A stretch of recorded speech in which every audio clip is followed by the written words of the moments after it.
오늘 본문은 낮고 천한 사람들이 높임을 받는 그런 내용이 오늘 본문의 내용입니다. 좀 다르게 설명을 드린다면 긍휼을 입은 사람들, 또 긍휼을 받은 사람들, 그 내용이 오늘 이 본문이에요. 자, 그렇다면 어떤 사람들이 긍휼하심을 입었을까? 궁금하지 않습니까? 여러분들 어떤 사람들이 긍휼함을, 어떤 사람이 그렇게 낮고 천한데 나중에 높임을 받게 되었는가? 어떤 사람들일까? 먼저 긍휼이라고 하는 이 단어를 한번 생각해 볼 필요가 있어요. 긍휼은 하라임이라고 하는 라하임이라고 하는 그런 단어예요. 라하임. 이것은 영어로 한다면 mercy. 그러니까 사랑으로 돌보아주는 바로 그런 개념이 바로 이 긍휼이라는 거예요. 근데 좀 이 긍휼한 단어가 어렵기 때문에 설명을 좀 더 드리고 싶은데 설명을 드리면 사실 좀 더 어려워요. 긍휼이 뭐냐 하면은 자랑할 긍자에 그다음에 구휼할 휼자예요. 근데 말이 참 어렵잖아요. 구휼. 구휼이 뭐냐 하면은 마음심자에 이 그 혈자가 들어 있단 말이죠. 이게 뭐냐면 심장과 같은 우리 마음속 깊은 곳에 있는 그 진심을 구하는 건데 그 정말 애타는 마음 이것을 구원해주고 그것을 높여주는 그것이 뭐냐? 바로 긍휼이라는 거예요. 좀 쉽게 풀어서 설명을 드린다면 비천한 자가 도움을 받게 되어서 다시 한번 자랑할 만한 사람이 되도록 그렇게 축복해주고 세워주고 그렇게 많은 은혜를 베풀어 주는 것이 뭐냐? 그게 바로 긍휼이라는 거예요. 그래 긍휼은 굉장히 좋은 단어인 것을 우리가 알 수가 있습니다. 오늘 본문에 의하면은 마리아는 무엇 때문에 자신이 긍휼함을 받았는가? 아니면은 또 이 마리아는 무엇 때문에 자신이 정말 이 비천한 사람이라고 그렇게 생각했는가? 이 문제가 오늘 이 본문을 보는 하나의 키 포인트인데 마리아는 어떤 것이 있었냐 하면은 마음의 생각이 교만하지 않았어요. 자신의 마음이 교만할 수도 없는 그런 사람이 바로 마리아였어요. 세상에 있는 다른 사람들은 마음이 교만해져 가지고 자기가 스스로 모든 걸 다 이룬 것처럼 제일 높은 사람처럼 또 자기는 완벽한 사람처럼 다 그렇게 살아가는 그 와중에서 마리아는 자기를 돌아보고 자기를 생각해 보니까 자기가 아무리 생각해봐도 자기는 내세울 게 없는 사람, 교만할 수가 없는 사람, 바로 그런 사람이라는 것을 마리아는 고백을 했어요. 또 다른 사람들은 세상에 보니까 권세도 있고 파워풀하게 뭔가를 하는데 자기는 세상에 있는 권세라고는 없는 거예요. 힘이 없어요. 여인으로서 살아가기도 하루하루가 벅찬 그것이 바로 마리아의 인생이었습니다. 또 다른 사람들 다른 가정 다 집어넣고 그냥 자기를 돌아보니까 자기는 너무 가난한 거예요. 매일매일 먹을 것이 없어요. 정말 다른 집에는 맛있는 것, 새로운 것 늘 갖다 놓고 넘치게 먹고 살아가는데 자기는 돈 보니까 뭐냐니까 우리 가정은 나의 삶은 먹을 것이 없는 초라한 가정, 초라한 인생. 그래서 정말 굶주리고 가난한 것이 마리아의 그 모습이단 말이죠. 왜 그랬을까?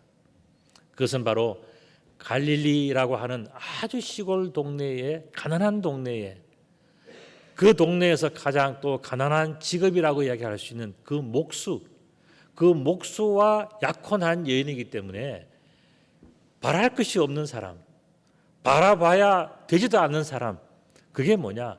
마리아의 삶이고 마리아의 형편이었어요. 그러니까 마리아는 굉장히 어렵고 힘든 그런 상황에 있는 어떤 한 여인, 바로 그 사람이 바로 마리아였던 것을 볼 수가 있습니다. 이렇게 볼 때 이 마리아의 인생은 한 단어로 뭐냐? 비천하다. 그렇게 얘기할 수 있어요.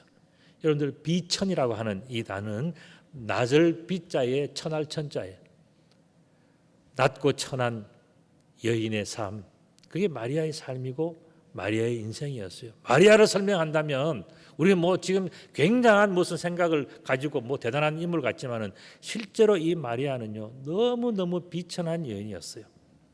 그럼에도 불구하고 마리아에게는 자랑할 것이 있었습니다. 여러분들 그게 뭘까요? 그것은 바로 마리아의 영혼 그리고 마리아의 마음이었어요. 남들은 나는 돈을 가지고 있다, 나는 집을 가지고 있다, 나는 명예를 가지고 있다, 권세를 가지고 있다, 나는 무엇을 가지고 있다라고 다 자랑하고 있을 때 마리아는 아무리 자기를 돌아봐도 가진 것이라고는 나의 영혼, 나의 마음, 남들이 가지지 못한 부분, 자기가 조금 더 나은 부분이 있다면은 바로 자신의 영혼과 자신의 마음, 그것이 남들보다도 조금 나은 것 같다 생각하는 사람이 바로 마리아였어요. 마리아의 영혼이 칭찬받을 만한 이유는 다른 것이 아니었습니다.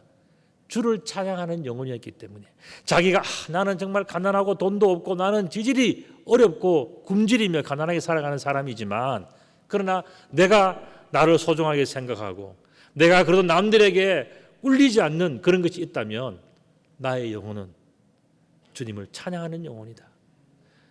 나는 주님을 찬양하는 영혼이기 때문에 나는 돈이 좀 없어도 권세가 좀 없어도 집이 없어도 세상의 명예가 없어도 나의 영혼은 귀하다. 그것이 마리아의 고백이었어요. 46절의 말씀을 보면은 마리아가 이르되 내 영혼이 주를 찬양하며 그렇게 하죠. 남들은 다른 걸 내세울 때 마리아는 뭘 나는 주를 찬양하는 것이 나의 자랑이고 나의 영광이 나의 행복이다. 내가 가장 힘들고 어려울 때 나는 뭘 하는지 아느냐? 나는 찬양합니다. 지금 그 이야기를 하는 거예요. 여러분 찬양이라는 것은 뭡니까? 히브리어는 테힐라라고 이야기를 합니다. 이거는 하나님을 향해서 기쁨이나 감사의 감정을 표현하는 거예요. 박자와 음정이 틀려도 괜찮아요. 가사가 틀려도 괜찮아요. 나는 정말 하나님께 너무너무 감사해서 내 마음을 하나님께 나는 표현하고 싶다.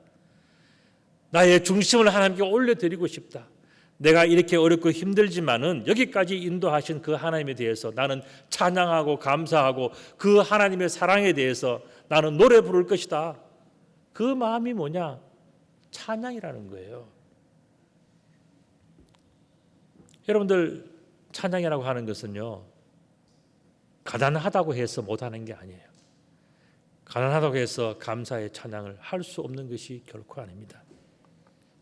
찬양은 어쩌면 가난할수록 눈물이 날수록 내 인생이 고달플수록 더욱더 뜨겁게 올려드릴 수 있는 우리 속에 있는 너무나도 거룩하고 너무나도 소중한 것이 뭐냐? 그게 바로 찬양인 거예요. 하나님을 향한 찬양과 감사는 누구나 다 할 수 있습니다. 그리고 어려울 때 드리는 그런 찬양과 감사가 하나님께서 얼마나 기뻐하시는지 아십니까? 여러분 찬양이라고 하는 것은 곡조 붙은 기도문들이에요. 그 기도라는 것이 그냥 이루어진 게 아니잖아요. 그들의 인생의 깊은 수렁에 빠져서 정말 눈물 흘리고 힘들고 어려웠을 때에 그 아픔과 고통과 또 그 가운데서 근점을 받았던 그런 것들을 글로 적은 것을 거기에다가 곡을 붙인 것이 뭐냐? 그게 바로 찬양이란 말이죠. 그렇기 때문에 이 찬양 속에는 이미 이 세상을 우리보다 먼저 살아가신 그 믿음의 사람들의 소중한 발자취가 이 찬양 속에 다 들어있는 거예요. 그래서 찬양을 부를 때 우리가 마음이 기쁘고 감사하고 우리가 공감할 수 있는 것은 뭐냐면 이미 그 속에 눈물과 기도와 그 희생과 그 아픔들이 그 속에 다 들어있기 때문에 찬양을 부르면요 우리도 그것을 느낄 수가 있는 거죠. 그렇기 때문에 이 찬양은 굉장히 소중한 것입니다. 오늘 본문은요 마리아의 찬양이라고 하는 그러한 부제가 붙어있는 그러한 그 본문이에요. 그런데 이 마리아의 감사 찬양이라고 하는 이것을 다른 말로 하면은 라틴어로는 마그니피카트라고 이야기합니다. 그래서 이 마그니피카트라고 하는 이게 뭐냐 하면은 찬가라고 그렇게 이야기하지만 사실 이제 여러 가지 성경에 보면 여러 가지의 그 마그니피카트가 나오는데 그 중에 한 가지가 이 오늘 본문 이 마리아의 그 찬가예요. 그런데 이 마리아는 그러면은 뭘 잘나서 찬양을 했나? 사실 잘난 게 아니고요. 정반대였어요. 그게 뭐냐면은 마리아는 사실 약혼한 상태에서 자기가 배가 불러왔지 않습니까? 임신을 한 거예요. 약혼한 상태에서. 그러면은 유대의 율법에 의하면은 이 여인은 돌로 쳐서 죽여야 되는 거예요. 뭔가 문제가 있다라고 생각하는. 그래서 딱 오해받기 좋은 그 모습이 뭐냐? 마리아의 모습이죠. 그다음에 또 자기 남편 요셉이 약혼남 이게 그 요셉이 볼 때는 어떻게 됩니까? 내가 정말 이 여자를 믿었는데 이 여자가 하루하루 배가 불러오는 걸 보니까 아무리 자기는 뭐 아니다 하지만은 이 요셉이 충분히 오해할 만한 그런 모습이 바로 이 마리아의 모습이었어요. 또한 동네 사람들이 볼 때에 이 여인을 어떻게 봤겠습니까? 야, 약혼밖에 안 했는데 결혼도 안 했는데 여자가 임신을 해서 돌아다니면은 동네 사람들이 그 여인에 대해서 뭐라고 이야기를 하겠습니까? 그러니까 이 마리아는 입이 10개가 있어도 할 말이 없는 여자. 너무나도 가슴은 답답하고 힘든데 뭔가 자기가 하고 싶은 이야기들이 많이 있음에도 불구하고 그것을 아무것도 이야기해도 남들이 납득할 수 없는 그런 형편에 빠져 있는 사람이 바로 마리아예요.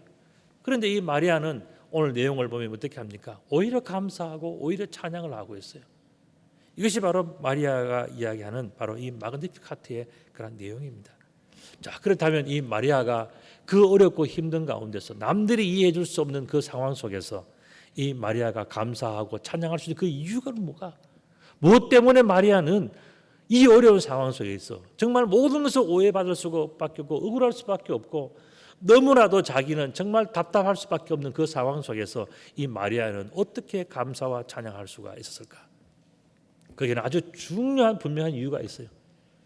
그게 뭐냐 하면은 하나님께서 그렇게 하셨기 때문입니다.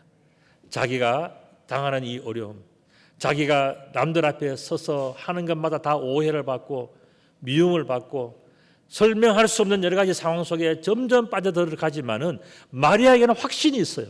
그게 뭐냐면은 하나님께서 그렇게 하셨다면 나는 이것조차도 나는 감사하고 나는 이 모든 것에 대해서 변명하지 않고 나는 여기에 대해서 오히려 찬양하며 가겠다고 하는 것이 바로 오늘 이 본문의 고백이지 않습니까? 마리아는 하나님께서 그렇게 하셨다면 내가 당하는 어려움과 내가 당하는 오해와 나의 눈물과 나의 아픔과 나의 모든 고난과 모든 것들도 나는 다 감사하고 나는 다 찬양하겠습니다. 그래서 마리아가 위대한 거예요. 마리아가 권세가 있고 돈이 많고 그가 부자고 뭐 행복하고 뭐 그렇게 해서 그 사람이 아름다운 목소리로 불렀기 때문에 귀한 찬양이 아니에요. 그는 눈물 골짜기에서 정말 남들이 알아주지 않는 그 아픔 속에서도 자기는 여전히 감사할 수 있는 것은 뭡니까? 하나님이 하셨기 때문에.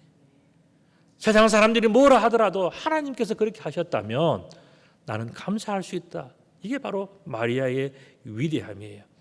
자기에게 불리한 일들이 수없이 많이 있지만은 하나님께서 그렇게 하셨다면 나는 무조건 감사하리라. 이게 마리아의 고백이에요.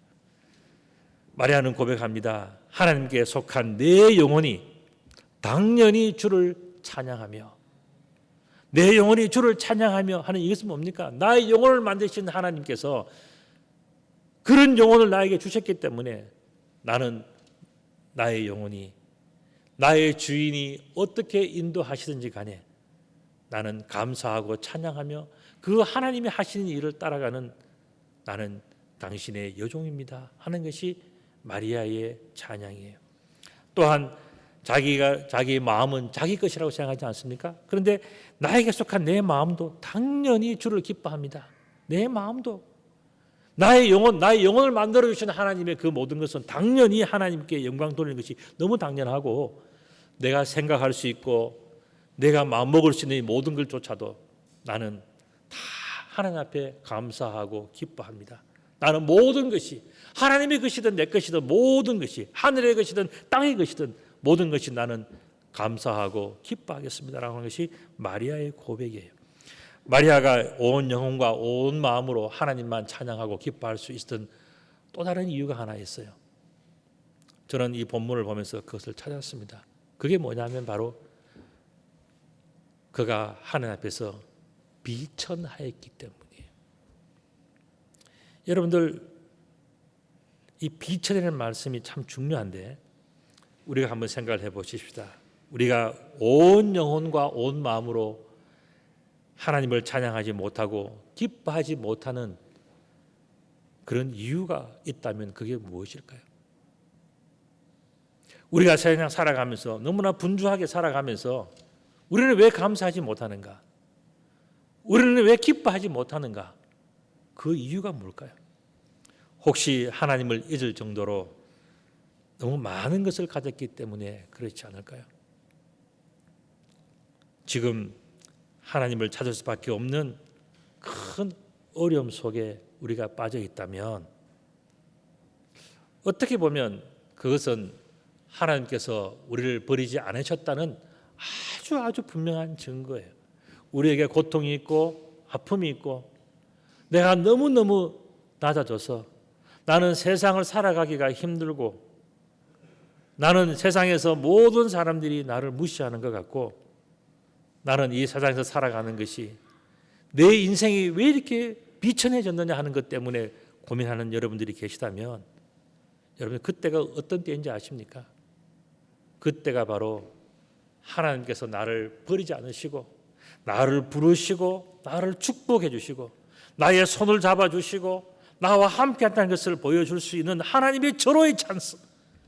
그게 뭐냐? 내가 가장 비천해진 바로 그때라는 것입니다.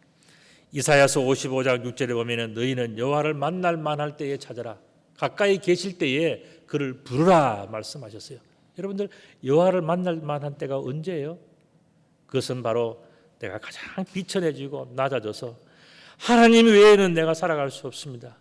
내가 하나님 앞에 엎드려 기도할 수밖에 없는 것이 바로 지금 내 모습입니다라고 고백하는 그때가 언제냐면 하나님을 만나기 참 좋은 하나님을 만날 만한 때예요. 그 하나님을 만날 만할 때에 우리가 주님 앞에 낮아지고 엎드려지고 우리 마음이 순수해질 때에 그때는 어떻게 됩니까? 하나님이 내 가까이 오셔서 내 기도를 들어주시고 나를 어루만져 주시고 나를 일으켜 세워주시고 축복해 주시면서 내가 너와 함께한다. 내가 너를 버리지 않았다. 너는 반드시 이기게 될 것이다. 너는 반드시 이 모든 것을 다 극복하게 될 것이다. 너는 훗날을 한번 생각해봐라. 그날이 얼마나 기쁜 날이 오는지 아느냐. 너는 그날을 생각하면서 너의 비천함을 감사하라고 하는 그 음성이 바로 이사야서 55장 6절의 말씀이고 오늘 또한 이 본문에 나오는 마리아에게 하신 하나님의 그러한 은혜란 말이죠. 하나님은 우리가 비천할 때에 우리에게 더 큰 긍휼을 베풀어 주시는 분입니다. 우리의 힘으로 그 문제가 해결된 것이 아니라 하나님의 은혜와 축복으로 된 것을 분명히 알게 하기 위해서 하나님은 어떻게 합니까? 우리들을 때로는 어렵게 힘들게 던져주어서 너의 자존심을 내려놓고 너의 자랑을 내려놓고 너의 고민도 내려놓고 다 내려놓고 오직 하나님께만 매달리고 하나님만 바라보게 하신 다음에 하나님께서는 똑바로 쳐다보는 그 하나님을 향한 믿음, 거기에 대해서 하나님은 말씀하시고 축복하시면서 내가 너와 함께한다. 내가 너를 축복한다. 너는 하나님의 사랑하는 딸이다. 너는 하나님의 사랑하는 아들이다 라고 말씀하시면서 하나님은 그 힘들고 어려울 때에 우리들에게 정확하게 말씀해 주시는 거죠. 그렇기 때문에 이 비천이라고 하는 것, 낮아짐이라고 하는 것은 하나님의 큰 축복이 시작이 되어지고 하나님의 놀라운 은혜가 펼쳐지는 그러한 하나님의 멋지고 지혜로운 방법이 뭐냐? 우리들이 비천해지는 방법이에요. 그래서 이것을 통해서 하나님은 우리들을 새롭게 축복해 주시고 멋지게 우리들을 만들어 가시고 우리의 미래를 펼쳐 가시는 것입니다. 돌이켜보면 예수님 당시에는 여자들이 사람 취급도 못 받는 그런 때였습니다. 그러나 하나님은 어떻게 하셨습니까? 세례 요한의 어머니 엘리사벳을 통해서 하나님은 세례 요한을 이 땅에 보내셨습니다. 그리고 예수님의 어머니 마리아를 통해서 예수님을 이 땅에 보냈지 않습니까? 엘리사벳과 마리아는 비록 비천한 여인들이었지만은 하나님의 특별한 도구로 쓰임받는 축복받은 사람들. 그들이 만약에 비천하지 않았다면, 그들이 너무 자고해서 그들이 자기 잘난 자랑만 하고 그들이 정말 믿음 없이 하나님 없이 그냥 살아가는 인생이었다면 하나님은 그들에게 이와 같은 축복을 주지 않았을 거예요. 그러나 이 엘리사벳과 마리아는 어떻게 했습니까? 너무너무 인생이 힘들고 비천했기 때문에 하나님만 바라보고 있었어요. 하나님이 계시지 않으면 나는 살 수가 없습니다. 나는 가난하고 힘들고 어렵고 모든 사람들이 나에 대해서 원망하고 이상한 눈빛으로 보고 있고 그렇게 해서 나는 견딜 수가 없습니다. 내가 입이 10개가 있어도 나는 이 말하고 싶은 것은 너무 많은데 내가 말을 하면 오히려 더 큰 문제가 생깁니다. 이렇게 생각하는 사람이 엘리사벳과 바로 마리아였어요. 하나님은 그런 사람을 찍어서 하나님의 은혜와 축복을 그들에게 주신 것입니다. 고린도전서 12장 9절의 말씀을 27절 29절의 말씀을 보면 하나님께서 세상에 미련한 것들을 택하사 지혜 있는 자들을 부끄럽게 하려 하시고 세상에 약한 것들을 택하사 강한 것들을 부끄럽게 하려 하시며 하나님께서 세상에 천한 것들과 멸시받는 것들과 없는 것들을 택하사 있는 것들을 피하려 하신다 그랬어요. 하나님은 우리를 꿰뚫어 보시는 분입니다. 우리가 조금이라도 하나님께서 멀어지면 하나님은 엄히 꾸짖어서 우리를 부르시는 분이에요. 우리가 조금 교만해서 하나님의 말씀과 은혜를 받아들일 수 없는 그런 자고함이 있다면 하나님은 그 부분을 깎아내시는 분이에요. 그래서 어쨌든 간에 하나님의 은혜와 하나님의 말씀을 하나님의 축복을 담고 살아가는 거룩한 그런 행복한 인생이 될 수 있도록 하나님은 우리를 이끌어 가신단 말이죠. 그렇기 때문에 이 비천이라는 것, 낮아짐이라고 하는 것은요 하나님의 큰 축복이에요. 이것이 있기 때문에 우리들은 하나님을 경험하고 하나님과 함께 살아가는 하나님의 놀라운 은총, 우리 목에 금사슬 같은 그것이 뭐냐? 비천함, 낮아짐, 바로 그것이라는 거죠. 제가 오늘 왜 이렇게 말씀을 드리냐면은 선사교회도 이와 같은 존재이기 때문에 그렇습니다. 세상에서 가장 부족해 보일 때 하나님께서 선택하신 특별한 교회가 바로 선사교회예요. 선사교회는 하나님께서 사용하실 특별한 아기를 잉태한 비천한 여인과 같은 그런 교회가 바로 저는 선사교회라고 생각합니다. 세상에서는 드러나기를 원하지는 않지만은 하나님의 꿈을 품은 특별한 교회가 우리 선사교회다. 저는 그렇게 생각합니다. 왜 그런가 하면 우리 아시는 분들은 아시겠지만 우리 20년 전에 이 교회, 우리 지난주에 우리 영상도 보셨지만 이 밭에 비닐하우스 하기 전에 뭐 어떻게 했냐면 저 서현동에서요. 우리는 월세가 없었어요. 월세를 낼 돈이 없었어요. 그래서 어떻게 하냐면 주일 오후에 3시간을 빌려서 시간제로 빌려서 임시로 교회를 그렇게 시작을 했습니다. 간판도 없고 전화번호도 없고 사무실도 없고 아무것도 없어요. 그래서 제가 옛날에 다니던 그 영락교회 권사님, 집사님 뭐 이런 분들이 내가 개척했다니까 불쌍해서 돌아가면서 주일 예배를 영락교회에서 드리고 오후에 와서 우리 교회에 와서 성가대 해주시고 헌금해 주시고 기도해 주시고 그래 아시는 분들이 그래 와서 하셨어요. 그리고 나서 옮겨온 데가 우리 이 밭에 비닐하우스에서 있었습니다. 비닐하우스에서 예배를 드리니까 공무원들이 주일날 쉬지도 않고 나와가지고는요 왜 비닐하우스에서 예배를 드리냐고 단속을 하시더라고요. 그래서 제가 당당하게 이야기했죠. 난 돈이 없어서 비닐하우스에서 예배를 드립니다. 그러니까 비닐하우스에서 예배를 드리면 안 된대요. 나는 그때 처음 알았습니다. 그래서 쫓겨가지고 그 다음에 이제 고추창고 한 고추창고만 하면 요 성가대 요 석만큼 조그만데 그런데 그 고추창고에다 페인트 칠하고 비닐 장판 깔고 거기서 예배를 드렸어요. 참 힘든 시간들을 지냈습니다. 그런데 여러분들 우리가 가장 힘들고 어려울 때에 한 주 한 주 살아가는 것이 너무너무 힘들고 눈물 나고 어려웠을 때에 그래서 더 이상 이게 되겠나 견딜 수 있겠나 하는 그때에 또 다른 표현을 한다면 아주 가장 비천했을 때 그때가 바로 하나님께서 제일 열심히 보고 있는 때였고 그때가 바로 하나님께서 제일 큰 축복을 주시기 위한 바로 그런 때였어요. 우리가 가장 비천할 때 하나님께서 우리 교회를 축복해 주시고 우리 교회가 그동안 기도했던 모든 것들을 펼쳐나갈 수 있도록 하나님께서 길을 열어주셨어요. 그래서 오늘 이 선사교회가 이루어진 것입니다. 저는 그렇게 볼 때 이 선사교회는 아주 특별한 교회이고 또 하나님의 그런 꿈을 잉태한 그냥 비천한 여행과도 같은 그런 교회이고 또 하나님의 그런 미래를 이끌어 나갈 그런 미래형 교회라고 생각합니다. 저는 우리 선사교회 여러분 잘 아시겠지만은 우리가 당장 무엇을 해가지고 무엇을 그 자리에서 결판하는 그런 우리의 목회 그런 교회의 길을 걸어오지 않았어요. 우리는 항상 뭡니까? 나라와 민족과 열방의 앞날을 위해서 우리 선사교회가 어떻게 섬길 수 있을 것인가를 생각하고 우리가 지금까지 왔고요. 오는 동안에 우리 어린이집과 프리스쿨과 컨서바토리와 또 요즘에 와서는 우리 애프터스쿨 이런 거 하면서요. 우리는 한국 교회의 미래를 펼쳐나갑니다. 왜 그런가 하면은 우리가 언젠가부터 우리 한국 교회는요. 이 주체 사상이 들어오면서 전교조를 통해서 주체 사상이 들어오면서 이 한국 교회는 교회와 그다음에 기독교 사립학교가 완전히 쑥대밭이 되고 말았어요. 그래서 이 한국 교회의 미래를 싹을 자르는 일을 다 해오는 동안에 우리 교인들은 그것도 모르고 전부 다 그냥 우리 교회 커지고 뭐 우리가 무슨 즐겁게 살아가고 교회에서 행복하고 뭐 이렇게 하면 다 끝나는 줄 알았단 말이죠.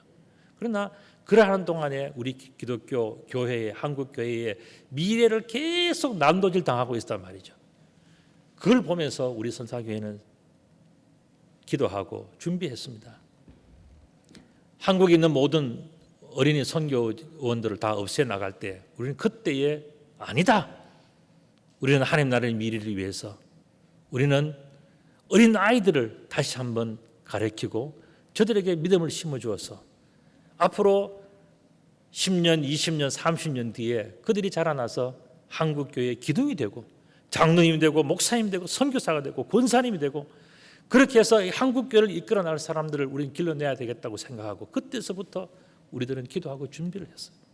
그래서 만들어진 것이 프리스쿨이고 어린이집이고 다 그런 겁니다. 우리 한국교회 안에서 우리 선사교회는 독특한 교회입니다. 한국교회와 열방 선교를 위해서 우리는 미래를 바라보면서 준비해온 그런 교회예요. 이런저런 것을 볼 때에 우리가 하나님께 고백할 것은 뭐냐? 오직 감사라는 이야기입니다. 아무것도 없었지만 하나님께서는 축복해 주셨고 하나님께서는 이루어 주셨고 한 걸음 한 걸음 나아오게 하셨습니다. 여러분도 보셨겠지만 이 선사교회 참 기가 막힌 교회입니다. 왜 그런가 하면은 이 주변에 집이 없었어요. 남들이 너는 왜 거기 가서 교회 하냐? 내 친구들이 목사님들이 그런 이야기를 했어요. 저 이야기했습니다. 나는 교회가 없는 동네에 간다고 나는 기도했기 때문에 내가 찾아보니까 교회 없는 동네. 그때에 이 사성동에는 교회가 없었어요. 있던 교회가 안 돼가지고 문 닫은 교회 2개 정도 있었고 우리 교회는 이 사성동 이쪽에는 교회가 없었습니다. 그래서 제가 이쪽에다가 교회를 개척했어요. 사람이 없었죠. 그러니까 참 이상하게 사람들이 다 생각을 했습니다.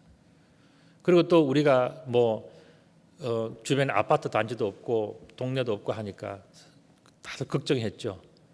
그 가서 너 하면 얼마 안 있으면 교회 문 닫는다 그러더라고요. 그래서 내가 문 닫아도 괜찮다. 내 교회 아니고 하나님의 교회다. 그래서 시작한 것이 선사교회고 여러분들 남들이 생각할 때는요. 저 교회 어떻게 운영되겠나 생각했지만은 우리가 20년 동안 지나왔습니다. 하나님께서요. 이스라엘 백성들을 광야에서 40년 동안 돌보시듯이 하나님께서 이 선사교회를 20년 동안 변함없이 축복해 주시고 함께 해 주셨고 오늘도 우리 교회 주일의 모습도 아름답지만 평일의 모습도 얼마나 아름다운지 몰라요.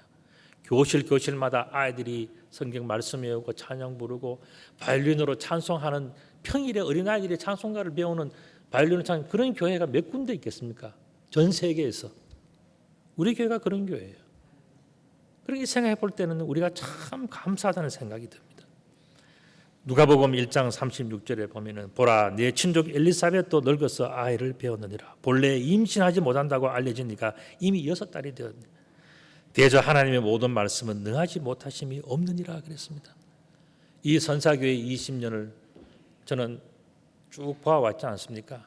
참 제가 보기에도 기가 막힌 교회예요. 뭐 잘 될 수 있는 여건이 없는, 뭐 목사가 그래 훌륭한 것도 아니고 뭐 제가 뭐 잘하는 게 별로 없어요. 그리고 참 여기 주변에 집도 없고, 교회가 자립을 하려면 주변에 아파트 단지나 동네에 들어가고, 동네에 사람이 없었어요. 이 동네. 지금은 많이 발전한 겁니다. 여러분들 앞에 마을버스가 다니잖아요. 여기 버스가 안 다녔습니다. 그리고 이 앞에 여기 교회 옆에 있는 동네는요, 교회 올 때 다 이렇게 비가 오면은 바지 걷고 신발 들고 그렇게 왔던 동네예요. 그때에 비하면 우리가 얼마나 좋아졌습니까?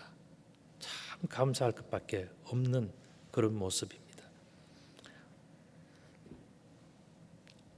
누가복음 1장 45절에도 주께서 하신 말씀이 반드시 이루어지라고 믿은 그 여자에게는 복이 있다 그랬습니다.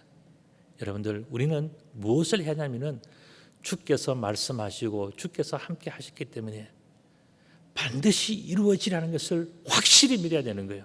그렇게 믿는 우리 선사교회들 다 되시기를 우리 주님의 이름으로 축복합니다. 우리 선사교회는 하나님부터 긍휼히 여기심을 받은 사람들의 믿음의 공동체입니다. 그렇기 때문에 우리는 하나님께서 하신 말씀이 반드시 이루어지라고 철저히 믿어야 되는 거예요.